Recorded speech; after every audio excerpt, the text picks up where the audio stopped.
Students, solve करेंगे class 10th chapter 9 exercise 9.1 का question number 15। Question है हमारा a straight highway lead to the foot of the tower. एक हमारा highway है जो हमारे टावर के फुट से लीड करता है।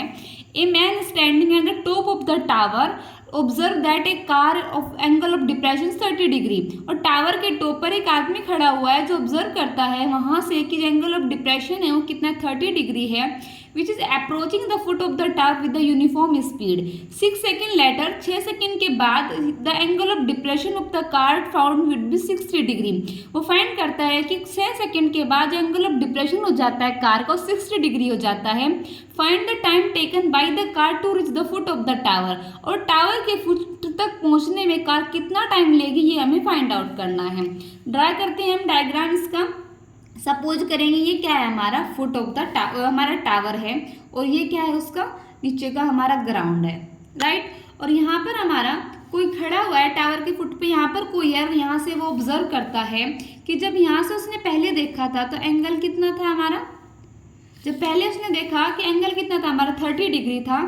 ओके, 6 सेकेंड लेटर, जैसे उसने 6 सेकेंड बाद देखा, मतलब कुछ डिस्टेंस उसने ट्रेवल कर ली, सपोज करते हैं यहाँ तक पहुँच गया तो एंगल कितने डिग्री का हो गया हमारा, एंगल हो गया हमारा 60 डिग्री, राइट।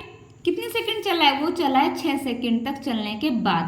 सपोज करेंगे ये पॉइंट है हमारा ए, ये पॉइंट है हमारा बी, ये पॉइंट सी एंड ये पॉइंट डी।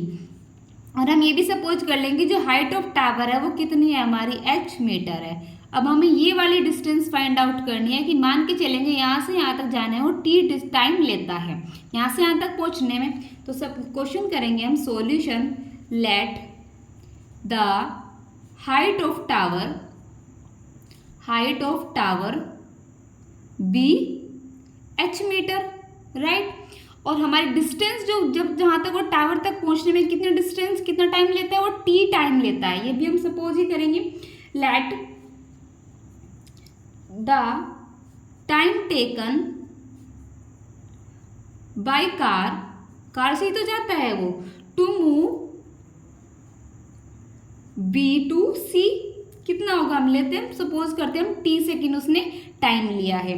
तो according to in right triangle, कौन सा ट्रायंगल लेंगे हम, ट्रायंगल लेंगे हम DCB।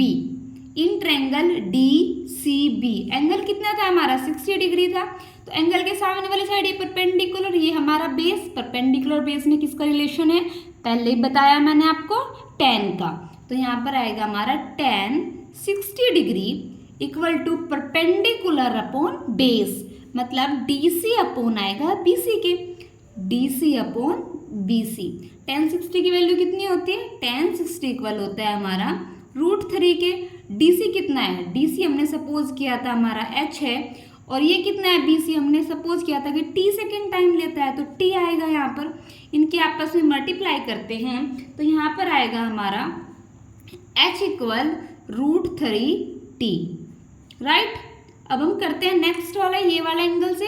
तो इन ट्रायंगल, कौन सा triangle, DAC, in triangle DAC कौन सा है, tan 30 degree equal perpendicular upon base. Perpendicular क्या है हमारा DC, बेस का है हमारा AC, तो DC upon AC, right. tan 30 की वैल्यू कितनी होती है 1/√3, DC की वैल्यू कितनी है हमारी h, और ये क्या है हमारा AC, AC किसके इक्वल है AB प्लस BC। AB की कितनी वैल्यू है हमारी 6 प्लस यहाँ से यहाँ तक कितनी है हमारी t, इनके आपस में मल्टीप्लाई करेंगे, यहाँ पर आएगा 6 प्लस t इक्वल के √3h, राइट। अच्छा, अभी हमने इक्वेशन फर्स्ट में फाइंड आउट करी थी किसकी, h की वैल्यू, h किसके इक्वल है √3t के इक्वल है। तो ये वैल्यू हम यहाँ पर पुट कर सकते हैं, तो हम पुट करेंगे। पुटिंग द वैल्यू ऑफ किसकी h इन इक्वेशन, इसको सपोज कर लेते हैं इक्वेशन सेकंड है, इन इक्वेशन सेकंड। तो यहाँ पर आएगा 6 प्लस t इक्वल √3, h की जगह पर क्या लिख सकते हैं √3t, तो यहाँ पर आएगा √3t। √3 की मल्टीप्लाई जब हम √3 में करेंगे कितना आएगा हमारा, ये आएगा हमारा 3, 6 प्लस इक्वल टू क्या आएगा 3t। ये t इधर प्लस का है, यहाँ पर ये वाला इधर लेके जाएंगे तो कैसे हो जाएगा माइनस का 6 इक्वल टू 3t माइनस के t, 6 इक्वल टू 2t, 2 से कैंसिल करेंगे 3 तो t इक्वल किसके आ गया हमारा 3। तो हमें कह सकते हैं कि हमें इस पॉइंट से इस पॉइंट तक जाने में जो टाइम लगेगा वो कितना लगेगा 3 सेकेंड। देन हैंस हम लिख सकते हैं hence the required time taken by the car से तो जा रहा था वो, by the car is 3 second, right.